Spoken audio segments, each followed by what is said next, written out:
At narito naman ang mainit na balita mula sa mundo ng politika. Isang controversial na balita ang sumabog sa buong bansa ngayon. Katinuan ni President Kuting ng Norte Jr. ay bistado na. Sa isang nakakagulat na pangyayari, inihayag ni Vice President Sara Duterte na siya na mismo ang magpapadala ng mga pulis upang arestuhin ang Pangulo. Isang matinding iskandalo na tiyak magpapabago sa politika sa ating bansa. Tila hindi inaasahan ng marami ang mga pangyayaring ito. Ayon sa mga impormasyong nakuha ng ating mga reporters, si Vice President Sara Duterte ay nagpadala ng mga utos sa mga kapulisan ng Quezon City at mga kalapit na lugar upang magsagawa ng operasyon sa Malacanang. Kabilang sa mga ulat, may mga akusasyon na si President Marcos ay sangkot sa malawakang katiwalian na ngayon ay nagiging dahilan ng pag-aalala ng kanyang mga opisyal. Ayon sa ilang mga source, ang mga ebidensya ng katiwalian ay nagmula sa isang lihim na investigasyon na isinagawa ng mga ahensya ng gobyerno. Isinagawa ito matapos ang mga serye ng mga reklamo mula sa mga hindi pinangalan ng whistleblower. May mga sinabing milyon-milyong pisong halaga ng mga pera na ipinamahagi sa mga proyekto na hindi naman umusad at hindi napakinabangan ng mamamayan. Hindi na nakapagtataka kung bakit nagdesisyon si VP Sara Duterte na magsagawa ng mga hakbang upang sugpuin ang katiwalian.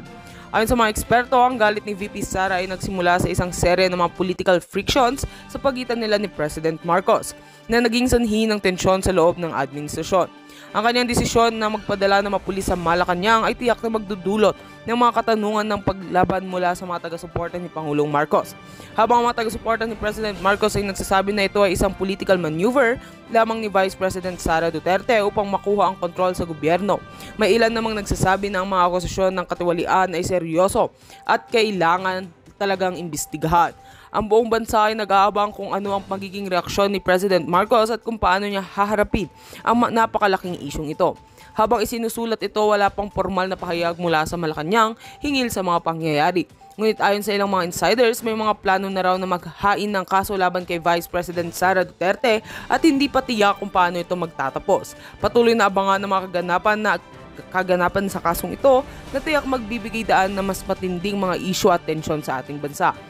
At heto nga mabalita ang ating pagkakatutukan at kung bago ka pa lamang sa aking channel ay huwag kakalimutang mag-like, share and subscribe para updated ka sa aming mga bagong balita dito sa Tatak Pinas.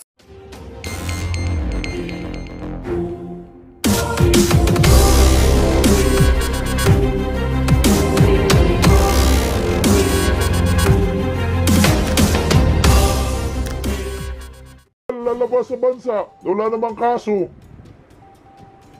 Wala kang pakialam dyan. Pero, lookout bulletin, pwede pa rin lumabas si Atty. Harry Roque. Titingnan lang naman, lookout nga lang. Oy, nandun ka, Atty. Harry Roque, saan ka? Pupunta ko sa ibang bansa, bakit? Anong meron? Naharangin ninyo ako? Alam ako mas maganda, Atty. Harry Roque. Labasan mo. Subukan mo ba kung arestuhin ka? Para malaman lang ba, no? Kasi lookout bulletin lang naman yan, hindi naman yan hold departure order. Para may monitoring lang sila na lumalabas, so pwede paling lalabas. Pero maliwanag pa rin yan ay isang panggigipit at panghaharas. Kasi bakit ka magkaroon ng lookout bulletin sa isang tao na wala namang kaso? Eh di, inabala mo siya. Inabala mo sa kanyang biyahe. Titingnan ka, oy sir, meron kang immigration lookout bulletin, sir. Maabala yan, i-hold siya. Saan ka pupunta, sir? Di ba ho? John Delicano, maraming salamat po sa pakulay. Kahit ikaw, papayag ka ba? Simple lang, ganito. Simplihan lang natin. Ikaw, ordinaryong tao. Hindi ka abogado. Ngayon ho, nakalista ka dun sa lookout bulletin, immigration, wala ka namang kaso. Wala ka namang kasalanan, papayag ka, naabalahin ka ng immigration officer. Ay sir, saan ka pupunta sir? Meron kang lookout bulletin order dito sir. Pinapamonitor ka namin, saan ka ba pupunta? Ay putang ina, di naabala si Atty. Harry Roque dyan. Sabi ni Erlinda Flores, harangin yan kasi may maisog sa Toronto. Yan yung isa sa mga nakikita ko. Talagang hindi yan papalabasin si Atty. Harry Roque. Si Glinchong, Atty. Glinchong. Ikaw na lang, at saka Atty. Vic Rodriguez. Kailangan ng abisuhan agad ang Justice Department kung magtangka silang umalis ng bansa, maliban kay Cunat. Parang lang din, hold departure order lang din. Kasi pag aabisuhan mo yung Department of Justice, sasabihin ng Immigration, meron pong kautusan dito, Department of Justice, sa lookout bulletin, minumonitor ka. Standby ka muna ha. Tatawag lang po kami sa Department of Justice at titingnan po natin kung anong desisyon ng DOJ. Paano na ho yung flight niya? Kung merong business na si Atty. Harry Roque kasi abogado man yan, di abala. Tuloy wala pang reklamong hinaharap ang iba pang nasa order. Tinawag ni Roque na harassment ang Ilbo dahil iilan lang umano ang mga ebidensya laban sa kanya. Pinapatahimik umano siya bilang kritiko ng administrasyon. Wala raw siyang dahilan para mag-abroad at haharapin ang mga aligasyon laban sa kanya. 12 naman po yung nakalagay dun sa Ilbo. Kung nandun po yung pangalan niyo po and you're part of those being investigated, I don't see any reason why there's a problem or how that could be political harassment. Samantala, no-show sa Justice Department sa suspended Bamban Mayor Alice Guo ngayong deadline ng submission ng counter-affidavit para sa hinaharap niyang reklamong qualified human trafficking sa Kagawaran. Submitted for resolution ng reklamo laban sa kanya. Kung hindi po sila mag-submit ng counter-affidavit, they will waive their right now to answer the allegations in the charge. Tatlong respondent kabilang si Kunana ng binigyan ng 10 araw para maghain ng kanilang kontra sa laysay. Maglabas din po kayo ng lookout bulletin kay Dayonyor at saka sa kay Kukak, baka maubos ang kaban ng bayan. Yung tropang Voltis 5 na binisto ni Cathy, rin natin yan, baka magsilayasan ng mga animal. Para patas! Ito yung exact na statement ni Atty. Harry Roque dyan, mga kabisdak. Ayan. Sabi ni Atty. Harry Roque, I consider the Immigration Bulletin Lookout Order plain harassment. There is no reason to leave the Philippines. I will face my accusers and answer all allegations related to offshore gaming. Mahal ko ang Pilipinas at ang Pilipinas lamang ang bansang aking pinakamamahal. Sinabi rin naman natin ni Harry Roque, harapin niya lahat. Abogado man yan. Alam naman na gawa-gawa. Alam niyo po ang direksyon yan? Papunta kay Pangulong Duterte yan. Ganun naman talaga. Pinag-iinitan lang to si Atty. Harry Roque talaga para sa akin. Ano man yan, matinding kritiko man, mabigat yung mga birada ni Atty. Harry Roque. Malayong-malayo na yung idol kong si Atty. Sal kay Atty. Harry Roque.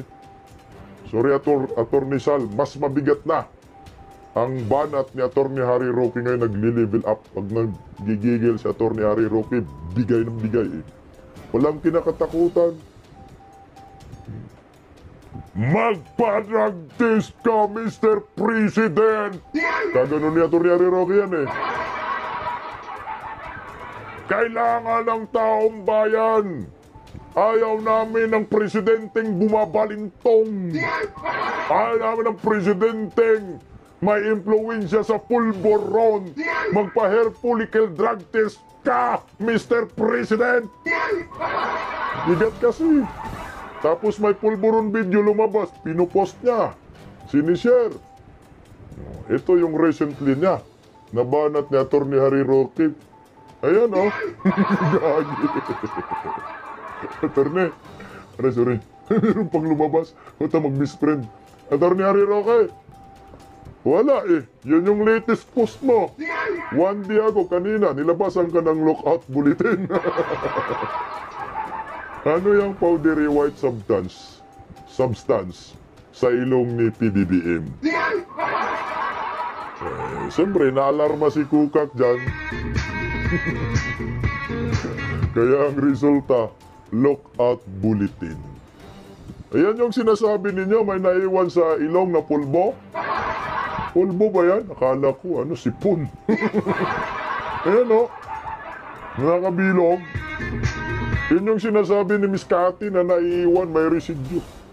na nanaiwan pagkatapos daw magpulbos-pulbos ba. Ano yan? John Sounds? Sila Maguchi, balakubak sa ilong, bisdak!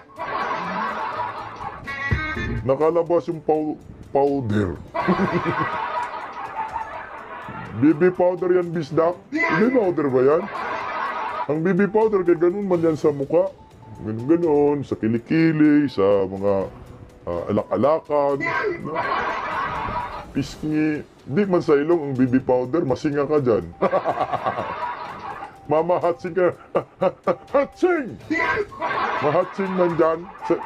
Sir, wag dyan, sir, ha? Ang pulbos, hindi dyan. Mga Johnson's ba dito sa pisngi, sa liig. Pag sa ilong dyan, masinga ka talaga dyan.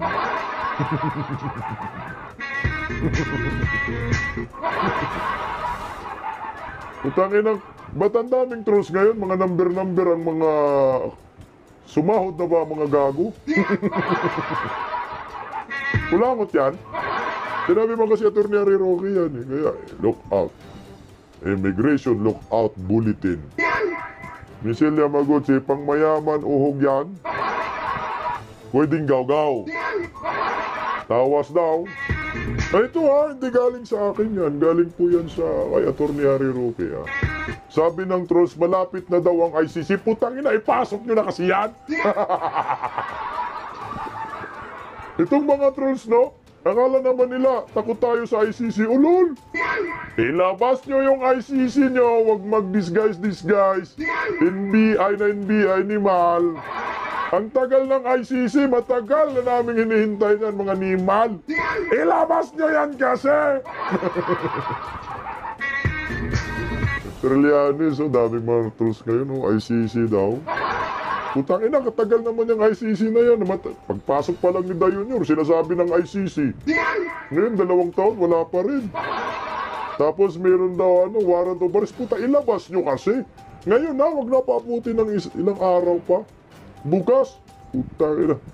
Ilabas nyo. Gusto ko, alam nyo, sa mga trolls kasi, akala siguro nila, tayong mga Duterte diehard supporters, ay takot tayo sa ICC. Hindi po kami takot sa ICC. Hinihintay po namin yan. Yan yung magpabagsak sa inyo. Maniwala ho kayo.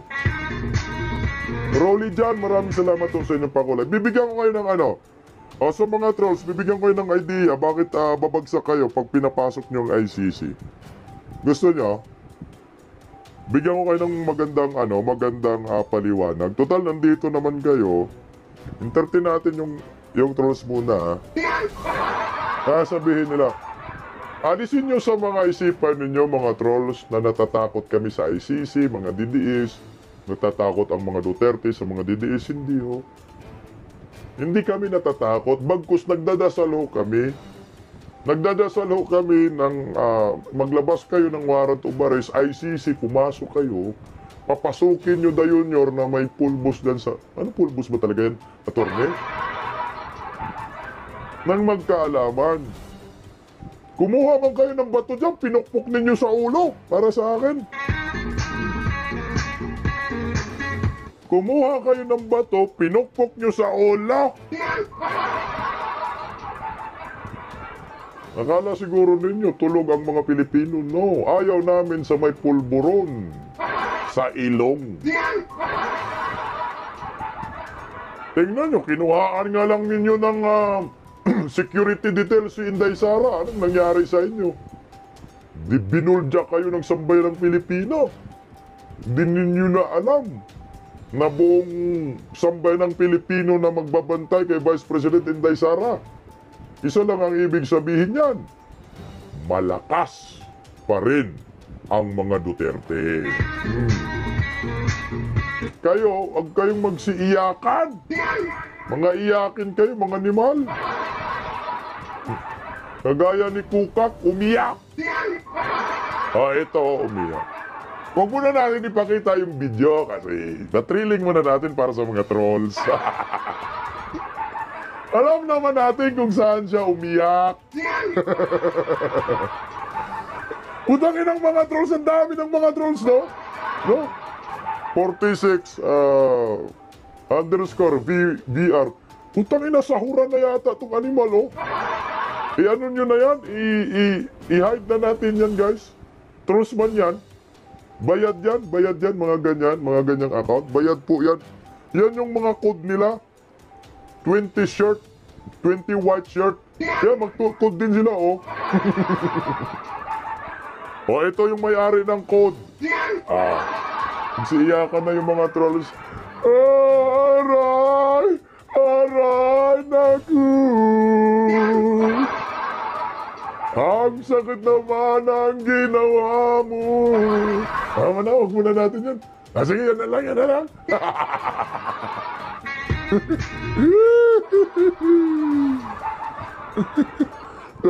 Ay, sa mga trolls na nasipa, ha?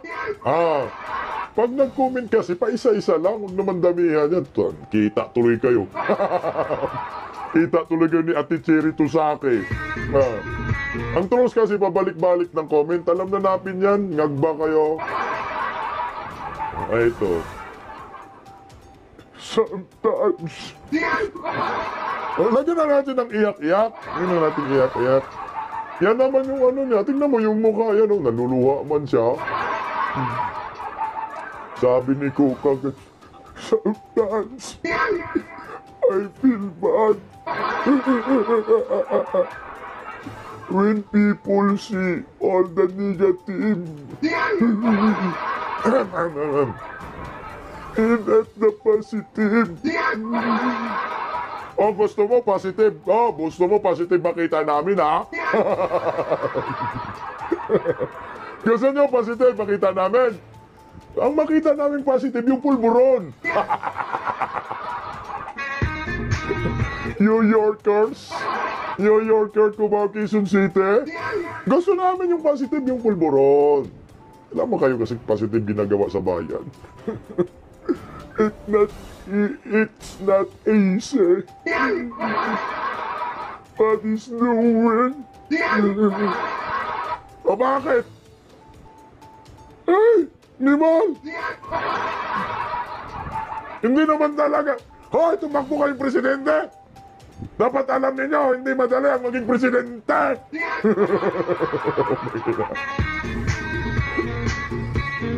Bakit ba si Tatay Digong umiyak? Nung binabanatan ng mga dilawan ang kampi ninyo, umiyak si Tatay Digong? Si Nay Sara umiyak? Kayo umiyak, oh! Unity has a lot to do with it. Alam mo saan umiyak? Puntahin na sa Cebu. Ay, sana all di nagpabudol sa iyak. Yung iyak man, wala man luha kasi. Ay, ito, video. Gusto nyo video?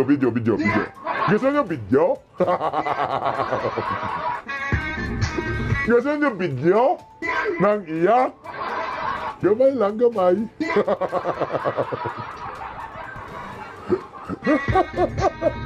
Tato Black! Putang ina, high blood na yung mga trolls.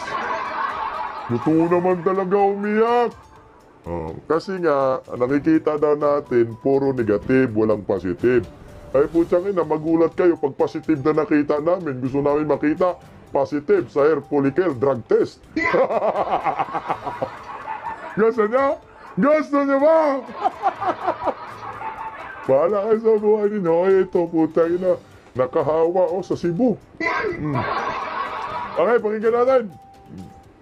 Lumagda sa manifesto of support ang mga gobernador sa mga lalawigan sa Visayas bilang pakikiisa sa bagong Pilipinas ng administrasyon ni Pangulong Ferdinand R. Marcos Jr. Yan ang ulat ni Jesse Atienza ng PTV Cebu. Sa paglagda sa isang manifesto of support, ipinakita ng mga alkalde ng probinsya, kongresista at mga opisyal ng lalawigan ng Cebu at maging ng mga gobernador mula sa iba't ibang bahagi ng Visayas. Ay, suporta! Putik, tingnan niyo yung gobernador ninyo, mga taga Cebu! Yung mga kongresista ninyo, mga taga Cebu! Yung mga kakagawad na konsyal, mga taga Cebu! Puta na, trupang iwi pa lang mga animal!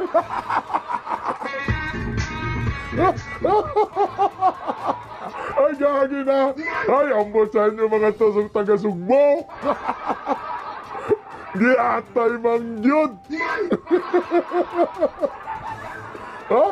Ano bang nangyari sa mga taga-Sugbo? Putang ina, nabudol na kayo, magpabudol pa rin kayo? Kasting giatay ba?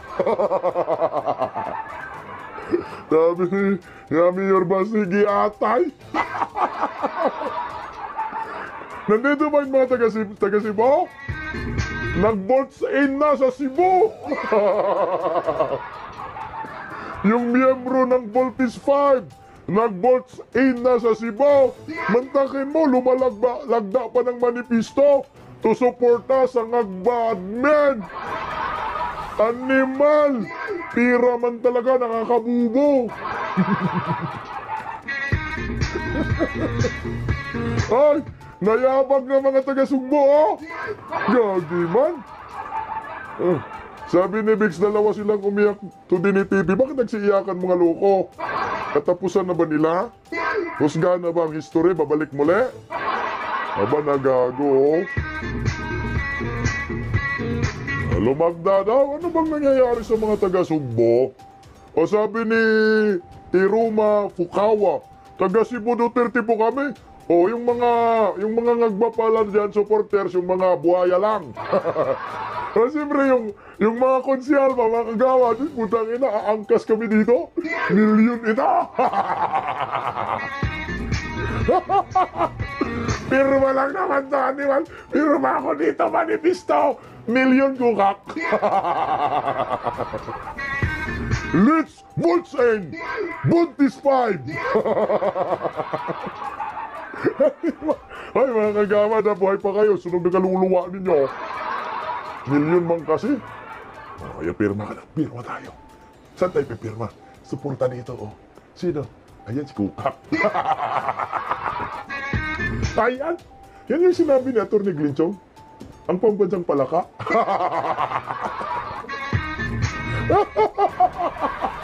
Ay, sinabi yan ni Atty. Glinchong, ha? Pambansang palaka daw. Sige nga tuloy, oh.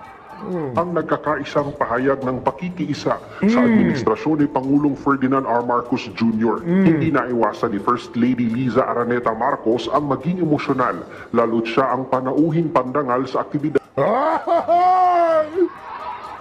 Naging emosyonal? Marunong di palang umiyak si Madam. Sabi ni Jilly Quizon, Cebu kami bisdak pero binanatan na namin si Gwen sa post. Banatan nyo yan, huwag kayo magpahawa sa pulburon. Sama-sama kayo magiging ngagba diha sa Cebu. Ang bagong buhay. Ay, bagong lipunan. Bagong ngagba sa Cebu. Iyak tong mga trolls ngayon. Alaya, umiyak! Sa Kapitolyo ng probinsya, kasama sina Cebu Governor Gwen Garcia, Tourism Department Secretary Cristina Frasco, at ng mga kongresista at alkalde ng lalawigan. Ayon kay Garcia, mahalaga ang kontribusyon ng unang ginang sa administrasyon ni Pangulong Marcos Jr. And when I was thinking about whom to invite as Mahalaga ang kontribusyon ni Kukak sa Marcos admin, sobrang halaga. Kasi nga, siya ba presidente?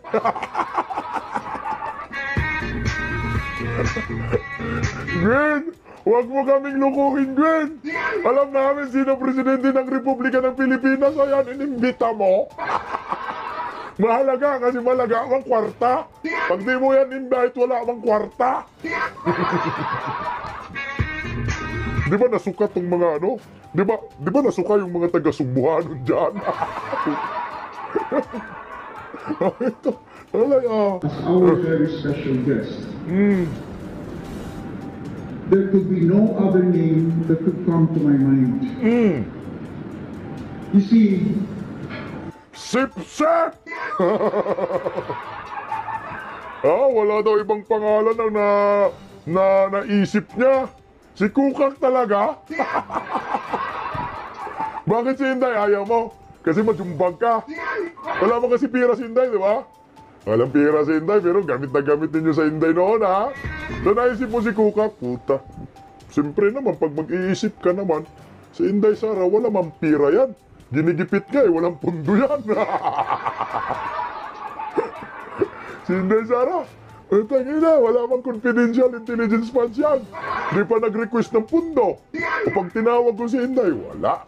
Pordoy. Kaya sa isip ni Gin, mas maganda to si Kukak tawagin. Puno bulsa ko dito. Tapos magpauso tayo, gawa tayo ng manipisto. Suporta sa kanya. O mga kagawad, ay mga buhaya, halika kayo mga buhaya. Pirma kayo dito, may kwarta. Gato. Ayan, espesyal sa kanya. Ewan ko sa mga taga Cebu kung espesyal sa kanila yan. Ay, meron pala kayong espesyal na bisita dyan, galing Malacanang. Sa Malacanang, sabi ni Marlica. Kukak, pambansang palaka, sabi ni Glinchong. Tanggap niya? Giatay man, oy. Hit na rin, Markrab, salamat sa pakulay. Wala talagang mga kwenta yung mga politiko ngayon. Ano bang nangyayari? Basta kwarta, magiging bubo ka. Bubo ka ang bulaklak. Ay, ambot. Nga tuloy nga. Yung pag-iyak. I needed someone that could epitomize the simplicity of the Cebuanos. Simplicity. Simplicity ha, may red carpet ha. Anong sinakyan yan? Private plane? Private jet? O sige nga.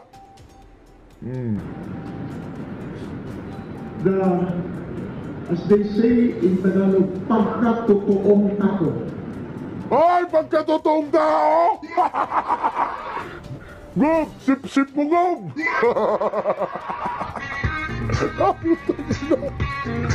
Pagkatotoong tao, sige nga, sabihin mo nga, paano yung sinasabi ni Cathy Binag na inalok siya ng pulburon? Dapat sinabi niya dyan.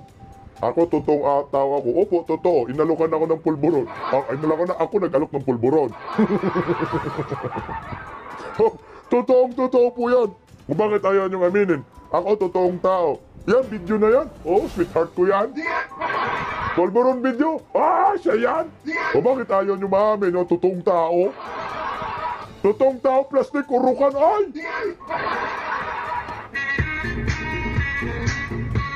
Basta pira, nakakabubo. Ilagan Perla, maraming salamat sa inyong pakulay. Tingnan nyo ha, Miss Gwen. Sige nga, himay-himayin natin kung paano ba siya nagiging totoong tao sa'yo. Si Vice President Inday Sara, niligawan nila ng tudon-tudo.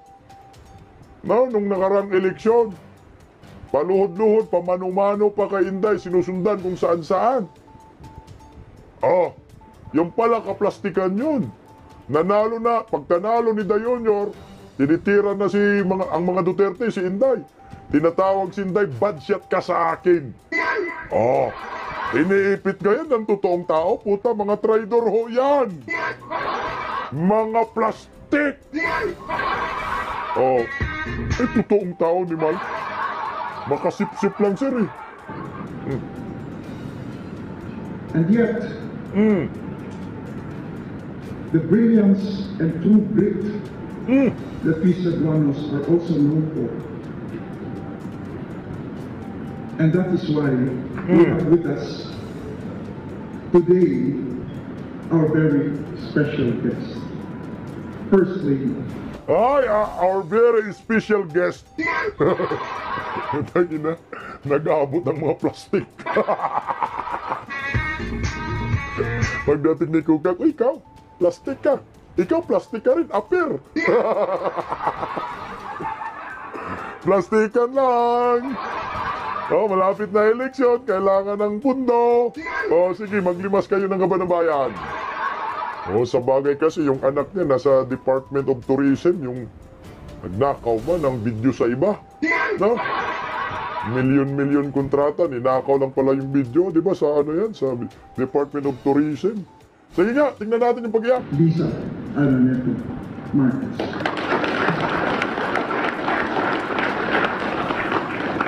I'm Pinalak. sorry if my nose is you made me cry. So touching. Umiyak daw siya! Tingnan na, umiyak. Hindi ka naman umiyak eh. Nakangiti pa oh. Watching what you did, dagang salamat. I wish my husband were here. I wish my husband were here to feel the love and the support that you gave him. Ay! Ay! Sana nandito si Junior. Sa niya yung pagmamahal nyo binigay sa amin. Kaloo daw, sabi ni Josephine Pamaong.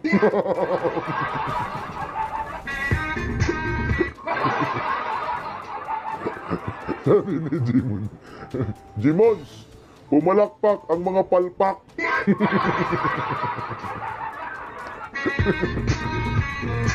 Tangin na. Kahit na sipunin, nakalimutan yung 20 shirts, 20 white shirts.